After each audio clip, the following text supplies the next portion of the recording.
A Joana de Anjos vai tratar nesse capítulo, ela vai falar do processo psicológico, né, de desenvolvimento espiritual, trazendo uma análise à luz da psicologia profunda do que realmente é chegar nesse patamar de uma reconciliação, né, não só com as leis internas de Deus, né, porque o perdão também é essa reconciliação interna consigo mesmo, mas uma reconciliação de uma relação afetiva com aqueles que nós ferimos ou fomos feridos, né?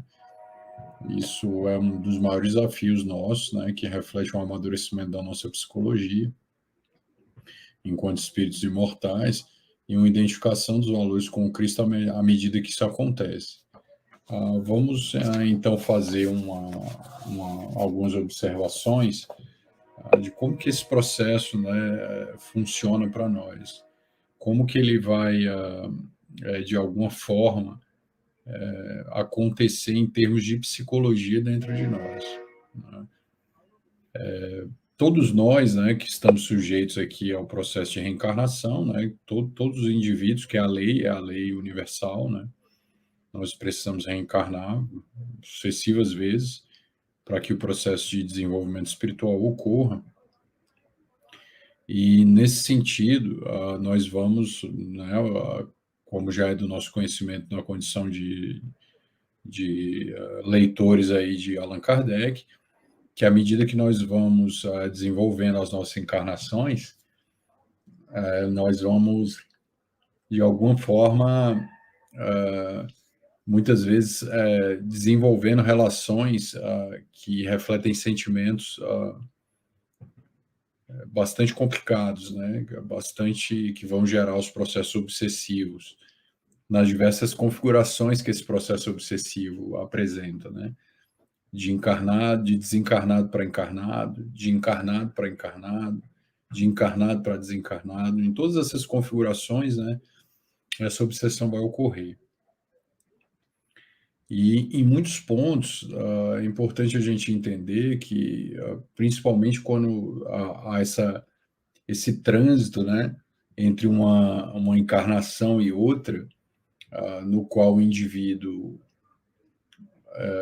muitas vezes ele tem, por um processo educacional e por uma experiência religiosa, uma mudança da consciência egóica de valores espirituais, né?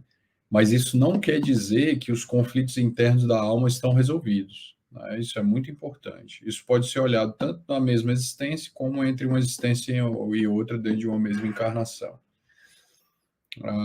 Eu queria trazer esse ponto aqui para a gente começar a entender esse processo que ela coloca aqui, ó, no capítulo. À luz da psicologia profunda, o perdão é a superação do sentimento. É a superação do sentimento perturbador do desforço, das figuras de vingança e de ódio, através da perfeita integração do ser em si mesmo. Então, por exemplo, quando nós estamos aqui na nossa condição espiritual, de espíritos em desenvolvimento, a primeira etapa, né, do nosso desenvolvimento espiritual, vamos pegar assim, tentar fazer uma análise bem superficial do processo, é óbvio que não é assim, mas só para fins didáticos. A primeira etapa, quando a gente se torna espírita, ou a gente entra em contato com o conhecimento espírita, ou o Evangelho de Jesus, porque não é só o espírita que estuda o Evangelho, e que tenta viver o Evangelho, mas à medida que o indivíduo interage, né, com o Evangelho de Jesus, ele assimila o Evangelho de Jesus no nível intelectual. Ele lê de maneira histórica, ele lê de maneira simbólica, né? O indivíduo lê fazendo uma análise das parábolas, e isso é bem diferente de um processo emocional, né? Por enquanto, é só uma integração intelectual, um contato de informações no nível de uma consciência egóica, mais consciente, no nível bastante superficial, mas isso não é ainda esse entendimento emocional de Jesus. Então, nós podemos entender Jesus em dois níveis, a partir de um entendimento intelectual, quando nós estudamos a obra em todos os níveis, olhando a partir da ótica e da lente de várias ciências, porque Jesus falava de muitas coisas, mas eu posso ter um entendimento, uma compreensão emocional de Jesus, que é o que é mais importante, né? Então, todos nós entendemos intelectualmente, racionalmente, o que é o perdão, né? E a Joana coloca aqui, é não ir à desforra, é não querer se vingar. Mas vamos lá, isso é importante a gente observar essa questão. Quando eu leio o Evangelho e eu compreendo que eu não devo ir à desforra e me vingar, isso ainda está no nível intelectual. Não quer dizer que eu arranquei, eu tirei, eu ressignifiquei esse sentimento que vai me visitar.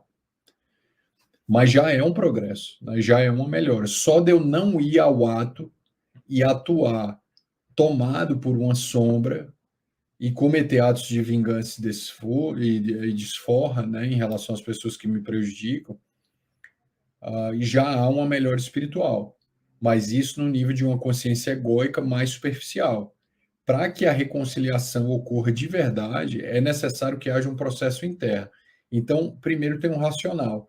O indivíduo tem até os impulsos da sombra, ele teria vontade, às vezes, de falar coisas, né, de trazer questões, às vezes, de trazer uma defesa, né, em determinadas situações.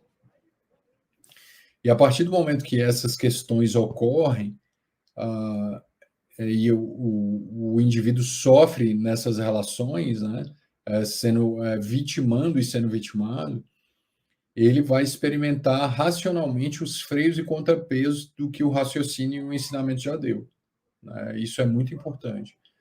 Mas isso não quer dizer que os núcleos emocionais estão resolvidos. Quando o núcleo emocional não está resolvido, ocorre de imediato a paralisação da identificação direta com a sombra, no sentido de atuar a partir da sombra, de se vingar. Eu vou pegar e vou me vingar, vou manipular, vou criar atos e me vingar da pessoa. O evangelho já para aí. Então, a maioria de nós espíritas paramos nesse estágio do processo. A maioria de nós, é muito comum. E é preciso avançar para a segunda etapa, né? Uma segunda etapa que é o processo de lidar com a questão afetiva, que aí a gente vai caminhar para o perdão mesmo.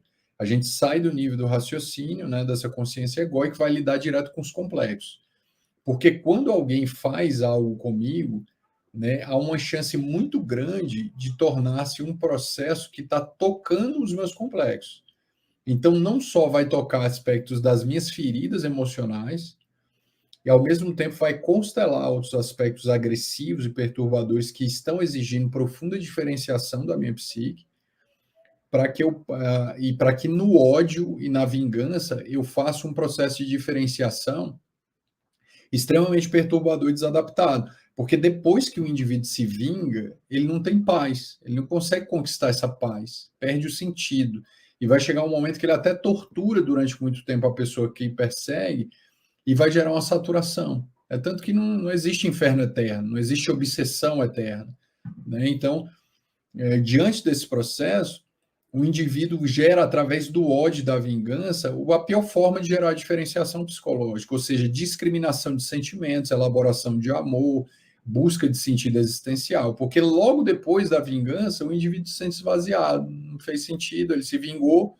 mas tem uma satisfação, mas não passa de uma catarse imediata, que reflete o nosso primarismo emocional.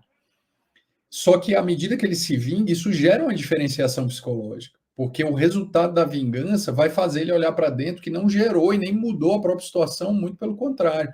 À medida que o indivíduo se vinga, ele cai numa situação, numa psicosfera, num estado vibratório, que ele vai respirar os bafios pestilentos que ele mesmo bafejou em volta da própria alma, né, na busca desse sentimento mórbido de vingança que a gente tem.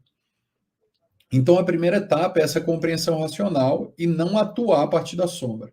A segunda etapa é buscar a reconciliação verdadeira, lidando com a constelação dos complexos internos que o ato a quem a pessoa foi submetida, ou o que aconteceu, ela vai ter que lidar com isso. E uma coisa é muito importante para que nós compreendamos esse processo de reconciliação. A reconciliação, muitas vezes, no estágio evolutivo que nos encontramos, ela leva tempo. O tempo é um fator, o Bezerra de Menezes fala, ele traz a seguinte assertiva: o tempo é um mudo sábio. E reconciliação e tempo são questões importantes para espíritos ainda em desenvolvimento como nós, né? O perdão, a superação da mágoa, da sombra, é algo que passa por esse mudo sábio que vai arrefecendo a energia desse complexo à medida que esse ego se coloca disponível para a interação com essa realidade. Então, o segundo passo, primeiro passo, barrar o acting out, a atuação, a identificação com a sombra e se vingar. Isso aí já é paralisada. Isso é o mais comum para nós. Todos nós já fazemos isso. Né? A gente não se vinga, mas fica ferido. Né? E isso é muito importante a gente avaliar. Essas feridas, elas sempre retornam. Elas sempre vão voltar em algum momento. Quando nós estamos convivendo com as pessoas que nós estamos magoados, né, seja na casa espírita, em família, ou em alguma questão, basta uma palavrinha da pessoa para a gente querer falar alguma coisa para ela, para a gente ficar incomodado com alguma atitude que a pessoa falou. A gente se torna psiquicamente muito sensível àquela relação, que é essa segunda etapa que a Joana está falando.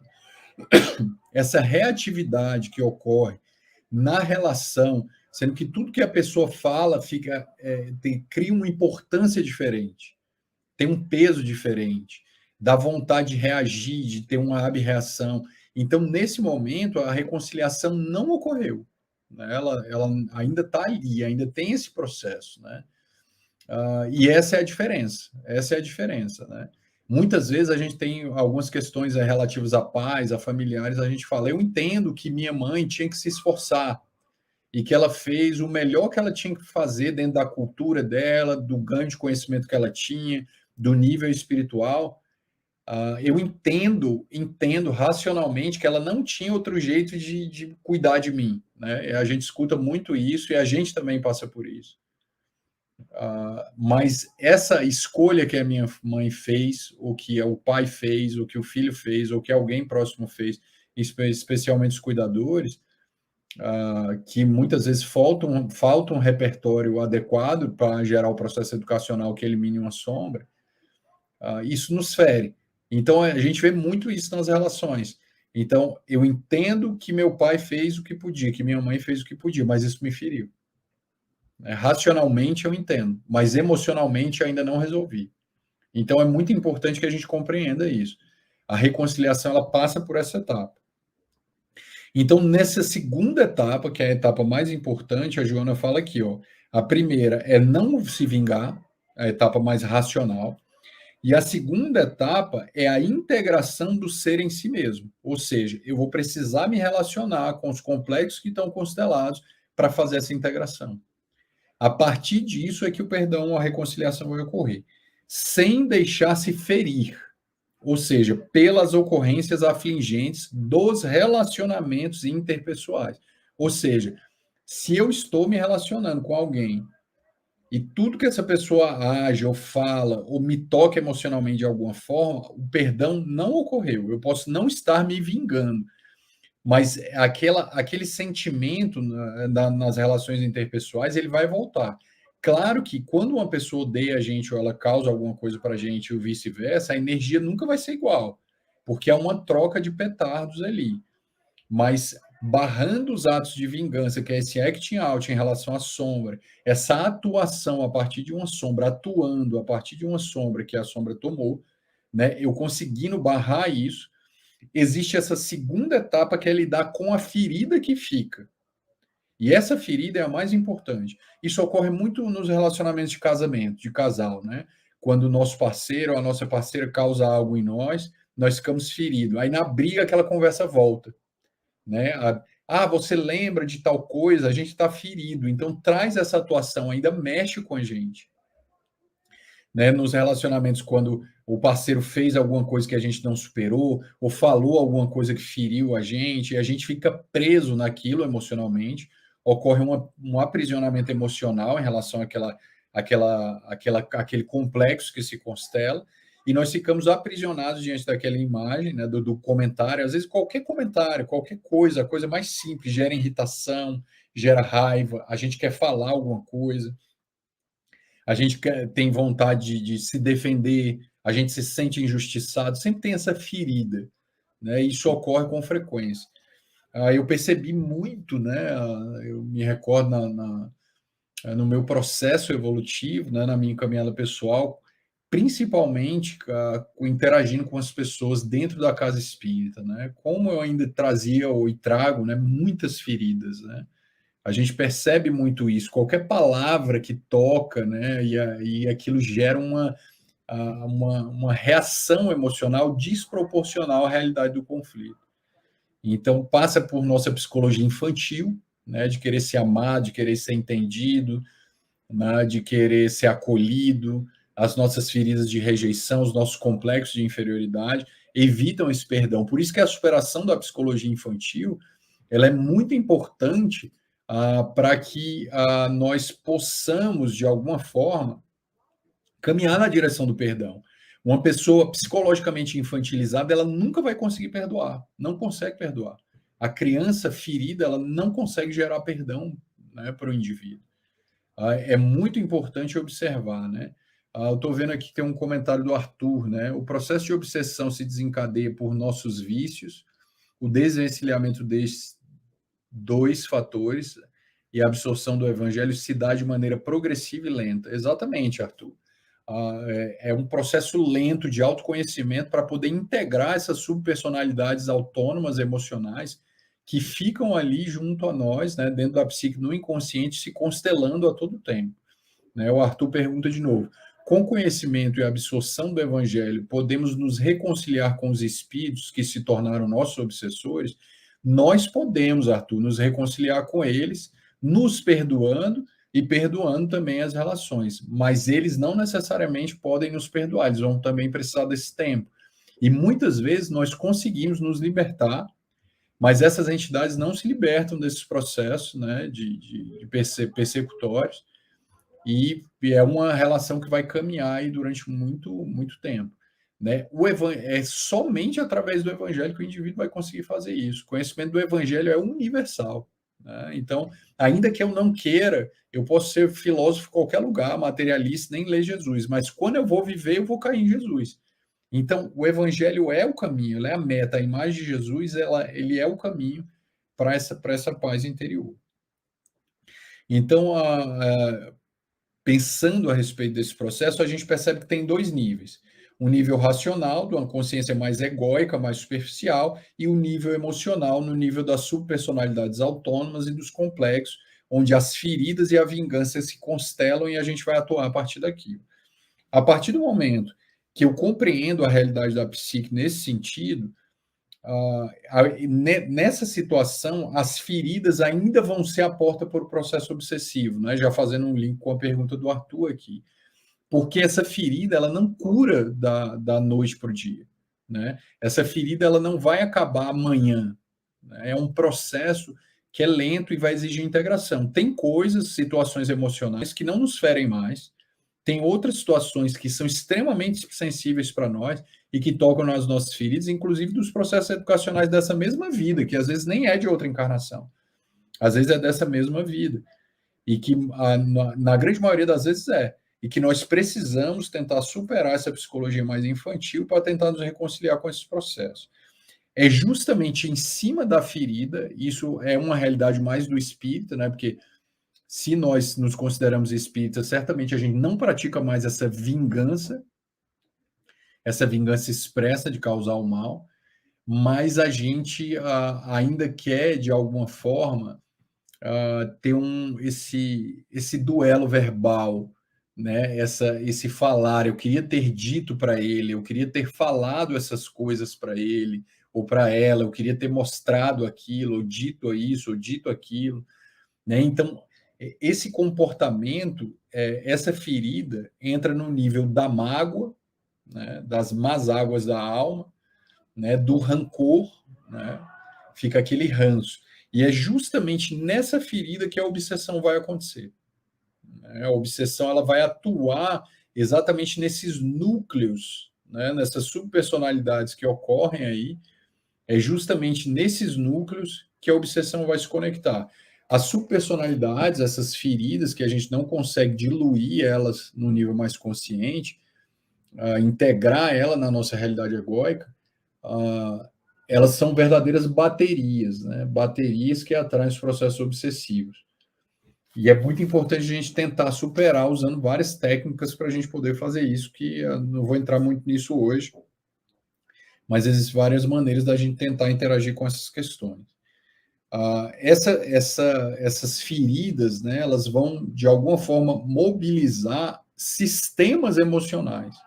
Ela vai ativar a criança ferida, ela vai ativar os nossos lados mórbidos, né, que mais primitivos, mais animalizados, né? Então, formam-se verdadeiras constelações de personalidade que ficam a serviço da sombra, tomando o ego para que essa vingança ocorra. E para que a gente lide com isso, quando a gente começa a interagir com essas subpersonalidades, ela vai dar esse trabalho porque a gente vai precisar desmontar esse sistema, né, que não é só um complexo, são vários complexos. E uma primeira conexão com esses complexos, a gente dilui, faz uma descarga, faz uma catarse. A energia se arma de novo, aí você faz um processo de novo de interação com o complexo, dilui aquela energia, faz uma catarse e vai trazendo aquilo lentamente para a consciência, repetindo esse processo. Né? Então você interage com o complexo, faz a catarse daquele processo, da raiva, da mágoa, da infantilidade, da ferida, tornando ela inconsciente. Ela arrefece, você ganha um pouco de paz por um momento, e de repente o mesmo sistema se arma. Isso é muito comum, né, na psique, é uma dinâmica da psique os complexos se armarem constantemente, novamente, depois que nós interagimos de maneira consciente com ele, porque é o instinto de sobrevivência. Até para o complexo morrer, ele vai lutar pela vida. Né? Por mais sombrio que seja o complexo, né, quando eu trago ele para a luz da consciência, eu vou diluir ele de alguma forma na minha consciência, caso isso realmente seja possível em alguns níveis, para tornar ele mais adaptado. Isso para o ego e para o complexo é uma experiência de morte. E ele, diante do instinto de vida que funciona em todos os níveis, o complexo ele vai desencadear uma luta para que ele não acabe. Né? Vira um condicionamento profundo, automático. E aquela ferida ela vai relutar em acabar. Agora, como que eu observo que eu estou ferido?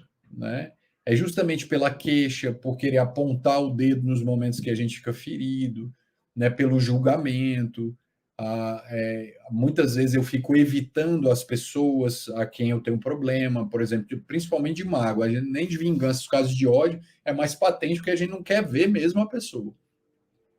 Mas nas questões do dia a dia, muitas vezes a gente é aquele professor que a gente não gosta, a gente chega atrasado na aula, a gente falta muito quando ou é o palestrante que você detesta, você falta a palestra no dia que ele vai.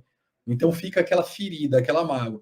Isso vai gerando atuações emocionais, né? A forma como fala, a forma como se queixa, como essa voz sai, né, sobre aquele tema. Né? Geralmente, quando é muito importante, observa se quando você for ferido ou acontecer alguma coisa em relação a você, como que você conta essa história para alguém, caso você vá contar, porque o ideal, se você está contando, muitas vezes é porque não está superado. A não ser que seja uma relação muito consciente, você vai usar como exemplo, trazer alguma lição a respeito daquela tua experiência emocional. Mas se você está com vontade de ficar falando daquilo para as pessoas, é porque já está ferido. Né? Essa compulsão à repetição de ficar falando está ferido. Então você já observa essa necessidade de se queixar, né? Já tem um complexo ali que fica se queixando. Aí você encontra um amigo, fulano fez isso, falou aquilo, o dirigente falou para mim tal coisa na reunião. E essa queixa de ficar se lamentando compulsivamente a respeito dessa realidade. Observar da queixa, é importante você observar também o tom da tua voz, a emocionalidade que vem quando você conta a história. Se você chora, se você tem raiva, se você se altera. Aí, geralmente, quando a gente vai contar essa história, vem aquele fogo, né? A tristeza, a mágoa, a melancolia, a raiva, né? A fantasia, a gente tem uma fantasia do que deveria ter feito, geralmente tem uma fantasia. Eu devia ter falado isso para ele, ou devia ter falado isso para ela. A gente tem uma fantasia a respeito dessas questões, né? Então, a gente não consegue superar. Então, essa fala, essa queixa mostra que está tocando nessa ferida. Ou seja, enquanto essa atuação verbal, essa atuação comportamental, ela estiver ocorrendo, não ocorreu a reconciliação. Não tem perdão. o perdão ou a reconciliação, ele somente realmente vai ocorrer quando você não tiver mais a necessidade de falar daquilo, e não só mais quando você não só não falar mais sobre aquilo, né, ou falar de uma forma pedagógica para usar isso como tua história de vida de alguma coisa, você falar sem qualquer emoção. E essa qualquer emoção não é negação, não é repressão, não estou com raiva, não estou com aquilo. Você vai, não tem como se trair. Né? Você vai precisar falar, vai precisar fazer uma análise honesta das suas emoções para tentar superar essa realidade. Então, à medida que o indivíduo olha essas questões, ele consegue superar. Isso é muito importante, porque uma vez que eu tomo conta das minhas feridas, eu evito obsessão. Né? Isso é muito importante. À medida que eu vou tocando, né, nessa emocionalidade, que eu vou interagindo, né, com esses complexos, quando eu tomo conta da minha realidade sombria, a obsessão não consegue tomar mais conta, porque eu estou consciente. Uma pessoa consciente, ela é um ser integrado em si mesmo, como diz a Joana aqui. E uma pessoa que faz isso, ela não precisa se controlar para não falar, para não reagir, porque isso vai além do controle. O perdão não exige controle. Se você está se controlando para não falar, para não se queixar, para não dizer, é porque não perdoou também. Porque uma vez que você perdoa, ou supera, ou se reconcilia, de alguma forma, não há abreação, não há reatividade. Não há fala, não há queixa, não há emoção, não há choro. O indivíduo supera aquele processo, né? Ele supera aquela realidade e ele está em paz. Né? Então não há necessidade do controle, porque onde há consciência e integração, não há controle. O controle só ocorre quando nós ainda necessitamos recalcar e reprimir uma grande quantidade de sombra que tenta se constelar na direção do ego nesse sentido. Então, dois níveis, né? Nível racional, de atuar, fazer o acting out, de ir à cena, atuar a partir de um núcleo sombrio, quando eu estou ferido.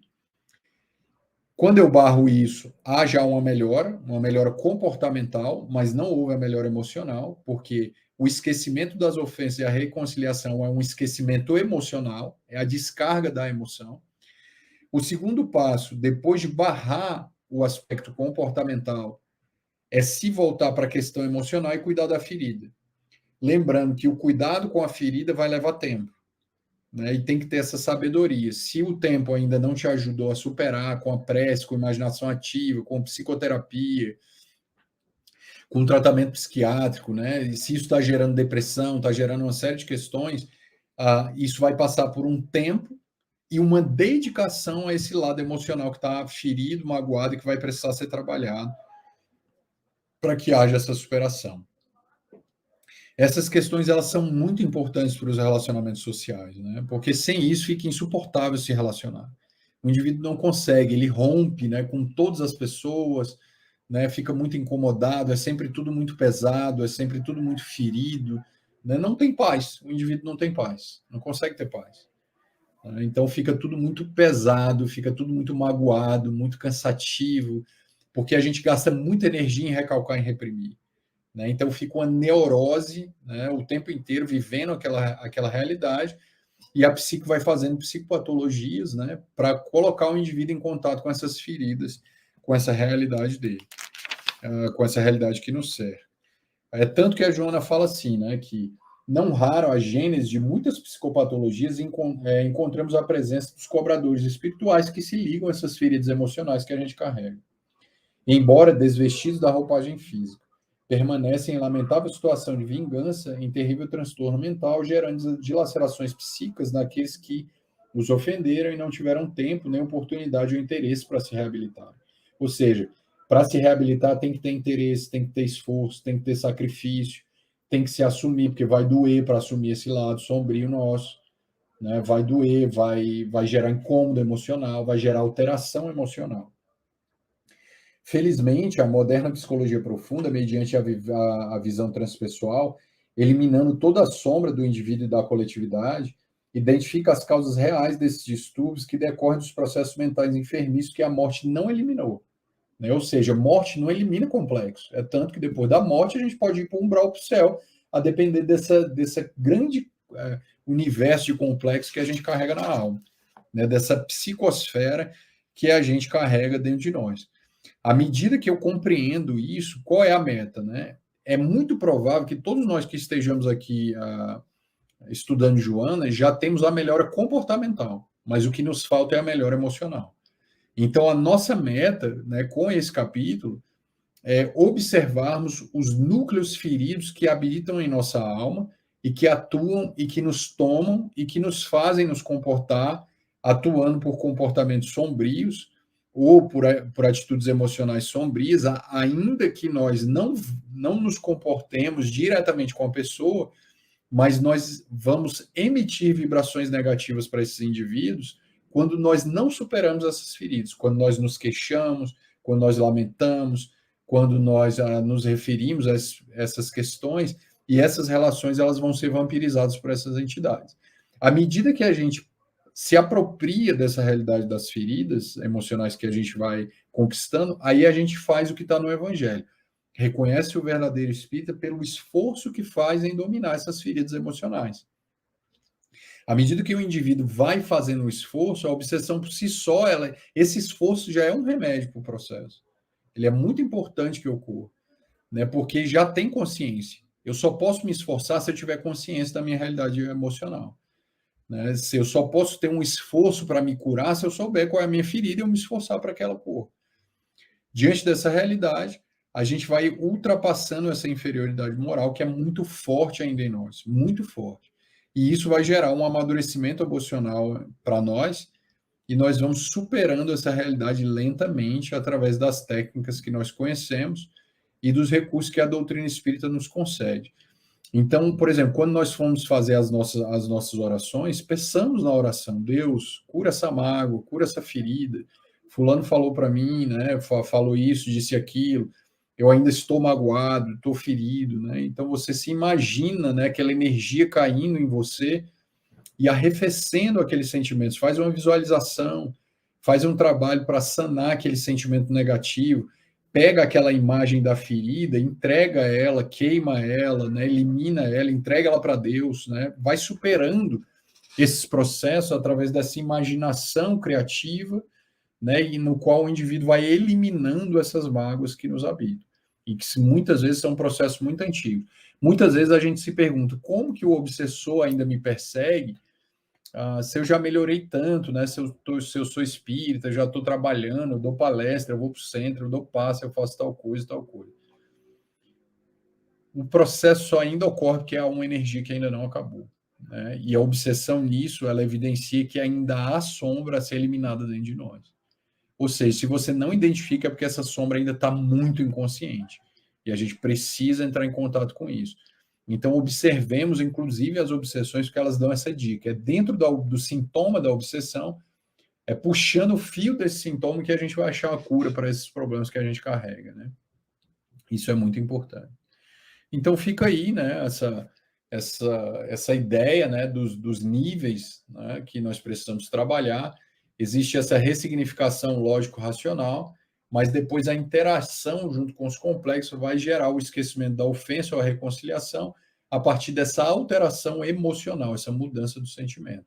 Quando eu sano o sentimento, a reconciliação e a paz se instaura, causando uma identificação do ego com a realidade do self e com a mensagem de Jesus, fazendo com que experimentemos uma paz em relação a esse estado afetivo que se nos instala, porque ele é uma expressão do amor pleno.